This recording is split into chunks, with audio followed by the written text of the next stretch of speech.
আজ আপনাদেরকে দেখাবো কীভাবে হোয়াটসঅ্যাপ থেকে অটোমেটিক ডাউনলোড হয়ে যায় ফটোস এবং ভিডিও বা যে কোনো কিছু, সেগুলো কীভাবে বন্ধ করা যায়। প্রথমে উপরে ডান পাশে থ্রি ডট অপশনে যাইতে হবে, তারপর সেখান থেকে একদম নিচের অপশন সেটিংয়ে যাইতে হবে। তারপরে আপনাদেরকে এখানে যাইতে হবে নিচে স্ট্রং অ্যান্ড ডাটা, এই অপশনটাতে আপনাদেরকে সবাই যাইতে হবে। এর ভিতরে যাওয়ার পরে আপনারা নিচে চলে আসবেন।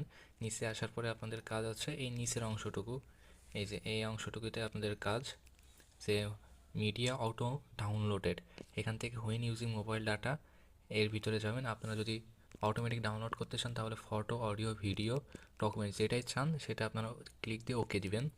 তাহলে সমস্ত কিছু আপনারা তখন হোয়াটসঅ্যাপে দেখবেন, অটোমেটিক্যালি আপনাদের গ্যালারিতে যুক্ত হয়ে যাবে। যেহেতু এখন দেখাবো কীভাবে অটোমেটিক ডাউনলোড করা থেকে বন্ধ করা যায়, সেজন্য এখান থেকে সবগুলো টিকমার্ক উঠিয়ে দিতে হবে। তারপরে আর কিছু কোনো কাজ নেই, এরপর আপনার ব্যাগে চলে যাবেন, এতটুকুই।